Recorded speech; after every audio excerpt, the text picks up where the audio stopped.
नमस्कार सगळ्यांना. स्वागत आहे परत एकदा सर्वांचं आपल्या आवडत्या चॅनलवरती. जर तुमचं जी-एन-एम अथवा बी-एस-सी नर्सिंग झालं असेल अथवा ए-एन-एम झालं असेल आणि तुम्ही जर डी-एम-ई-आर किंवा डी-एच-एस त्यासोबत कुठल्याही महानगरपालिकेसाठी तयारी करत असाल किंवा अर्ज केला असेल, तर तुम्हाला या तीनही ठिकाणी सर्वसाधारणपणे सारखाच सिलेबस असेल आणि त्याच्यासाठी कुठलीही वेगवेगळी बॅच न जॉइन करता एकच बॅच जॉइन करा आणि या सर्वांची तयारी आपण एकाच बॅचमधून लाईफटाईम करून घेत आहोत. ते तुम्हाला प्रत्येक व्हिडिओत मी माहिती वगैरे देतो. संकल्प नावाची बॅच आहे, जी तुम्हाला आपलं स्टडी विथ गुरु नावाचं ॲप आहे, त्या ठिकाणी मिळून जाईल. जे की तुम्हाला लाईफटाईम त्या ठिकाणी त्याच्यामध्ये स्टडी मटेरियल अपडेट होत जाणार आहे आणि जोपर्यंत तुम्हाला सिलेक्शन मिळत नाही, तोपर्यंत त्या ठिकाणी मार्गदर्शन दिलं जाणार आहे. काहीही तुमचे डाऊट असतील तर आमची टीम तुम्हाला व्हॉट्सअप नंबरसुद्धा प्रोव्हाइड करते. हा माझा नंबर आहे. अवश्य तुम्ही कधीही विचारपूस करू शकता. ओके. सो असो, ज्यांनी कोणी जॉइन केली नसेल, जॉइन करून घ्या. त्याच्यामध्ये डेली लाईव्ह लेक्चर्स वगैरे होत राहतात. त्याचा फायदा खूप साऱ्या विद्यार्थ्यांनी घेतलेला आहे. जॉइनसुद्धा झालेले आहेत. सो पाहूयात पहिला द्वारे तयार होणारं जे पेप्टाइड संप्रेरक असतं, तर ते कुठलं आहे? तर लक्षात ठेवा, कार्पस ल्युटियमद्वारे तयार करण्यात येणारं जे गरोदरपणामध्ये वगैरे असतं, तर ते कुठलं आहे? तर त्याला म्हणतात रिलॅक्सिन नावाचं जे संप्रेरक आहे. ओके. हां, तेच पेप्टाइड हार्मोन त्याच्यामध्ये हे वळतं किंवा हे जे आहे ते त्याचं ॲन्सर तुमचं बरोबर असेल. आणि परत बघायला गेलो तर याच्यामध्ये जे काही हे हार्मोन आहे ते स्पेशली करून काय करतं, तर जे काही युटेरसचे स्नायू आहेत, ओके, गर्भाशय स्नायू, तर यांना काय करतं, एक पद्धतीनं रिलॅक्स करत असतं. ओके. रिलॅक्स म्हणजे मोकळं वगैरे करण्याचं काम त्या ठिकाणी करत असतं. आणि जे काही एक पद्धतीनं डिलिव्हरी दरम्यान जे काही लिगामेंट्स असतात, ओके, तर त्या लिगामेंटला या ठिकाणी काय इलॅस्टिक म्हणजेच लवचिक बनवण्याचं काम करतं. ओके. लवचिक बनविणे. आणि अजून एक सांगतो, अशाच पद्धतीनं प्रत्येक टॉपिक वाईज मी त्या ठिकाणी परीक्षेला आलेले हे सगळे PYQ, त्यासोबत येणारे असे एक्सपेक्टेड असे सर्व प्रश्न दररोज लाईव्हमध्ये आपण कव्हर करत असतो. त्यामुळं वेळ न गमावता बॅच लवकरात लवकर जॉईन करा. ओके. सो या रिलॅक्सिंग संदर्भात लक्ष ठेवा. बाकी बघायला गेलं तर लेप्टिन हे एक पद्धतीनं कुठून निर्माण होतं, तर जे काही चरबी असते, चरबीमध्ये जी काही कुठली ॲडिपोज टिश्यू असते ना, ॲडिपोज, हां, तर ॲडिपोज पेशी किंवा टिश्यूमधून हे काय त्या ठिकाणी निघत असतं किंवा याची निर्मिती वगैरे असते. आणि हे लेप्टिन नेमकं काय करतं, एक पद्धतीनं तुमच्या शरीरामध्ये जी काही भूक आहे, जी काही ऊर्जा आहे, ओके, तर यांचं काय कॉम्बिनेशन वगैरे करत असतं किंवा जे आहे ते नियमन वगैरे करत असतं. ओके.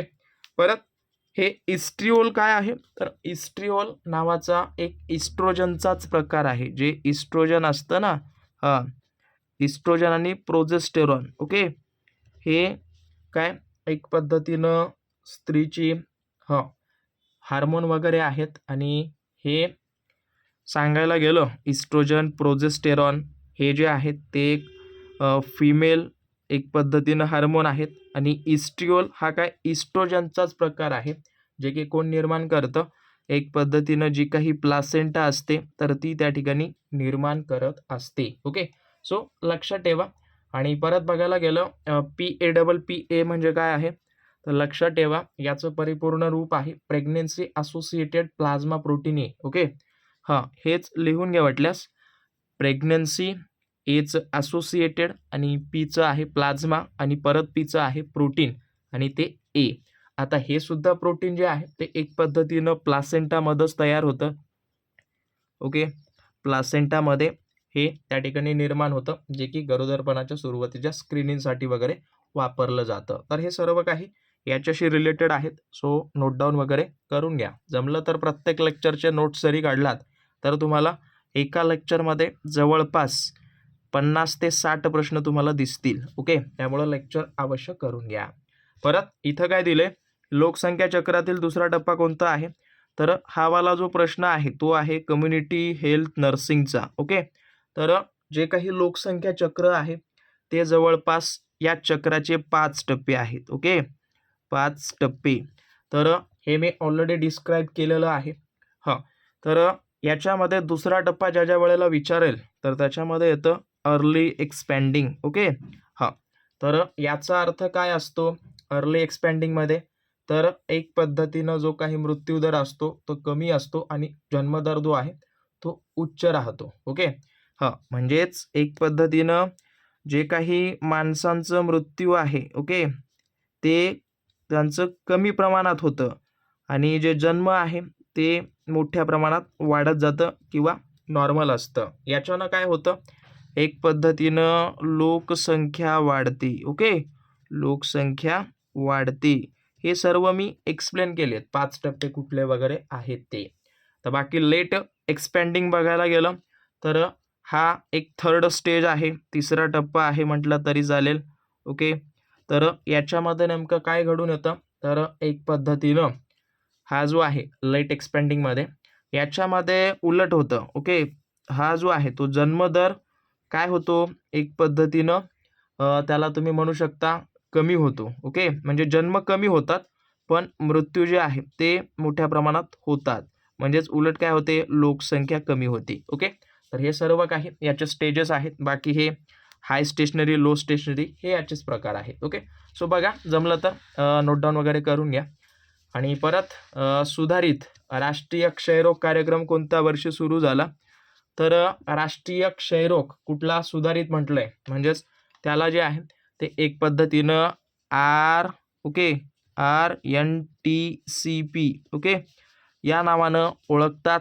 तर हा जो काही कार्यक्रम आहे तो 1977 मध्ये या ठिकाणी काय करण्यात आला 1997 कुठं आहे 95 तेच 1997. ओके, 1997 मध्ये हा कार्यक्रम त्या ठिकाणी लागू करण्यात आला किंवा याच्यामध्ये काही त्यांनी सुधारणा केलेली आहेत. ओके, सो लक्षात ठेवा, नोट डाऊन वगैरे करून घ्या आणि याच्यामध्ये परत वेगवेगळं आहे. सो जमलं तर याच्या संदर्भात माहिती वगैरे काढा. ओके, हां, तर हा कार्यक्रम कशासाठी आहे हे सर्व काही ऑलरेडी आपण डिस्कस केलेलं आहे. ओके, ज्यांनी लेक्चर केले ॲपवरती त्यांनी थोडंसं कमेंट करून द्या. आणि याच पद्धतीचे लेक्चर्स याच पद्धतीचे व्हिडिओज तुम्हाला आपल्या चॅनलवरती मिळतील, ॲपवरती मिळतील. त्यामुळं सबस्क्राईब वगैरे केलं नसेल करून घ्या. ॲपची लिंक खाली आहे, डाउनलोड करून घ्या. तिथं एक फ्रीची टेस्टसुद्धा आहे, तीसुद्धा सोडून पहा. त्याच पद्धतीनं टेस्ट सिरीजसुद्धा तुम्हाला मिळत जातील. त्यानंतर एक व्हिडिओसुद्धा आहे, तोसुद्धा पाहून घ्या. डेमो PDF सुद्धा आहे. म्हणजे एक वेळा तुम्ही सर्व काही चेक करून घ्या. त्याच्यामध्ये जेवढी बेस्ट तयारी आहे पूर्ण महाराष्ट्रामध्ये कुणीही करून घेणार नाही. ओके, हे ओपन चॅलेंज तुम्ही घ्या. ओके, आता इथं काय दिलंय की 7,000 लोकसंख्या आहे, 100 जन्म झाले, त्याच्यापैकी 50 मृत्यू झाले आणि त्याच्यामधले 2 बालमृत्यू होते. तर त्याचा IMR काय? IMR म्हणजेच एक पद्धतीनं त्याला आपण म्हणू शकतो बालमृत्यू दर काय? ओके, बालमृत्यू दर. तर हे नेमकं कसं काढतात किंवा IMRचं जे काही सूत्र आहे ते नेमकं काय आहे तर IMR याचं सूत्र जर बघायला गेलं तर काय करतात, जेवढे बालमृत्यू आहेत, ओके, बालमृत्यूंची संख्या भागिले काय करतात एकूण जिवंत जन्म. ओके, एकूण जिवंत जन्म हां, आणि गुणिले इथं काय करतात एक पद्धतीनं 1000 त्या ठिकाणी करतात. ओके, आता बघा इथं बघायला गेलं बालमृत्यू किती आहेत 2 आहेत. सो 2 बालमृत्यू भागिले एकूण जिवंत जन्म किती आहेत 100 आहेत, 100 घ्या. ओके, परत इथं बघायला गेलं तर गुणिले 1000 जशास तसं हे आहे सूत्र. ओके, तर हा शून्य कटवा, हा कटवा ॲज इट इज. 2 गुणिले 10 केलं तर 20 जे उत्तर येईल ते तुमचं काय असेल IMR. ओके, बालमृत्यू दर. त्यानंतर MMR माता मृत्यू दर. हे सर्व लक्षात ठेवा. ओके, तर याचं उत्तर आलं 20, याचं उत्तर ते तुमचं बरोबर असेल. ओके, सो लक्षात ठेवा. परत पुढं दिलंय की कोरोनरी धमनीच्या अंकुचनामुळे खालीलपैकी कोणता आजार त्या ठिकाणी होतो. अंकुचनामुळे म्हणजेच एक पद्धतीनं ती काय लहान झाली, तिच्यामध्ये कोलेस्ट्रॉल जमा झालं अथवा ॲज इट इज बघायला गेलं तर जी काही ती धमनी आहे ओके किंवा आर्टरी आहे तर ती अंकुचन झाली म्हणजे लहान झाली समजा, तर तिच्यामधून रक्तप्रवाह कमी होईल आणि त्याच्यामुळं जे आहे ते एक पद्धतीनं व्हेरियंट एन्झायना त्या ठिकाणी आजार होतो. ओके, कुठं आहे व्हेरियंट किंवा त्याला प्रिन्झमेंटल एन्झायमा वगैरे सुद्धा म्हणतात. ओके, तर ती त्याचीच नावं आहेत, ते त्याच्यामध्ये वळतं. याच्यामध्ये एक पद्धतीनं जो की काय होतं, हे ज्या वेळेला तुम्ही विश्रांती घेता ओके, विश्रांतीच्या कालावधीत हे दिसून येतं असं म्हटलं तरी चालेल. ओके, सो हे सगळं काही नोट डाऊन वगैरे करून घ्या आणि काही डाऊट असतील तर अवश्य मला त्या ठिकाणी कमेंटमध्ये विचारपूस करू शकता. ओके, सो लक्ष ठेवा. आणि अजून एक सांगतो, तुमची एक्झाम कधीही असू द्या, तयारी जर तुम्ही आजपासून सुरू केलात तर तुम्हाला एक्झामच्या काळामध्ये एकदम कमी अभ्यास करावा लागेल. फक्त टेस्ट सोडवलात तर तुमचं सगळं होऊन जाईल. त्याच्यामुळं आत्तापासून चालू ठेवा स्टडी. ओके, हां. बाकी बघायला गेलं तर जे काही ऑलरेडी ऑप्शन आहे जसं की स्टेबल एन्जायना, तर स्टेबल एन्जायना कसं असतं लक्षात ठेवा, ज्या वेळेला धमन्या ओके, धमन्यामध्ये एक प्लाक असतो ओके, हां प्लाक म्हणा किंवा त्याला आपण प्लेक वगैरे म्हणतो ना, हे एक वेळा सर्च करा, QUE ना, हां. तर लक्षात ठेवा ए आहे हे, हां प्लाक ज्याला आपण म्हणतो, तर हे प्लाक साचतं आणि त्याच्यामुळे जे आहे ते रक्त हळू वाहतं. ओके, तर तशा स्थितीलाच काय म्हणतात, एक पद्धतीनं स्टेबल एन्जायना वगैरे म्हणतात, छातीत दुखणे वगैरे. ओके, हां, ते एक पद्धतीने त्याच्यामध्ये दिसून येतं. बाकी अनस्टेबल एन्जायना ओके, हां, तर हे हृदयविकाराचा झटका येण्याच्या अगोदरची सिच्युएशन आहे. आणि मायोकार्डियल इन्फेक्शन हे तर तुम्हाला सांगितलंय, ज्या वेळेला coronary artery okay, coronary artery किंवा धमनी ओके पूर्णपणे ब्लॉक होते, तर तशा सिच्युएशनमध्ये हेच मायोकार्डियल इन्फेक्शन त्या ठिकाणी दिसून येते. ओके, हां, मायोकार्डियल इन्फेक्शन म्हणजे हृदयविकाराचा झटका, हार्ट अटॅक वगैरे. तर हे काही असे डिटेलमध्ये प्रश्न असतात जे तुम्ही आत्तापासून जर केलेत तर तुम्हाला परीक्षेच्या कालावधीमध्ये कमी रक्त म्हणजेच जे आहे ते पाहावं लागेल. त्याच्यामुळे जेवढं होईल तेवढं आत्तापासून तयारी करा. ओके, हां.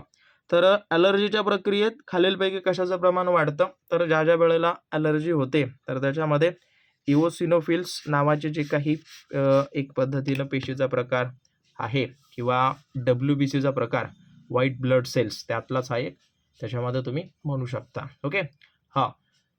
तर लक्षात ठेवा याचं प्रमाण वाढते कारण का त्याच इन्फेक्शनला संसर्गाला विरोध करण्यासाठी हा त्या ठिकाणी दिसून येतो. बाकी न्यूट्रोफिल्स ज्या ज्या वेळेला तुम्हाला बॅक्टेरियल इन्फेक्शन जसं की जीवाणू संसर्ग होतो ओके, तशा सिच्युएशनमध्ये दिसतं. लिम्फोसायटोसिस एक पद्धतीनं विषाणूजन्य आजारामध्ये होतो. ओके, विषाणूजन्य लक्षात ठेवा, विषाणू जीवाणू वेगवेगळे आहेत. आणि परत बघायला गेलं तर हेच विषाणू, त्यानंतर ज्या वेळेला तुम्हाला जळजळ वगैरे होते बघा, इन्फ्लामेशन वगैरे, तर तशा सिच्युएशनमध्ये हे मोनोसाईटचं प्रमाण त्या ठिकाणी वाढतं. ओके, तर हे सर्व काही आहेत त्याच्याशी रिलेटेड. बाकी शेवटचा प्रश्न कमेंट करून द्या आणि इथं अशाच पद्धतीनं इन डिटेलमध्ये आमची टीम एक्सप्लेनेशन वगैरे करत असते. फक्त 7-7 प्रश्न 8-8 प्रश्न याच्यामधूनच तुमचे खूप सारे प्रश्न कव्हर होतात. आता याच्या व्यतिरिक्त अगदी टॉपिक वाईज आलेले प्रश्न जवळपास 14,000 प्लस आलेले प्रश्न PYQ विश्लेषण ते आपल्या ॲपमध्ये वगैरे चालू आहे. सो ज्यांनी कुणी जॉईन केलं नसेल जॉईन करून घ्या. काही डाऊट असतील माझा हा नंबर आहे 7620174396, तुम्ही कॉन्टॅक्ट करून विचारपूस करू शकता. बाकी सबस्क्राईब वगैरे केलं नसेल करून घ्या. अशाच पद्धतीची तयारी परीक्षेपर्यंत, परीक्षेच्या नंतर सिलेक्शनपर्यंत या ठिकाणी करून घेतली जाईल. सो बिंदासपणे. बाकी भेटतो तुम्हाला पुढच्या लेक्चरमध्ये. धन्यवाद.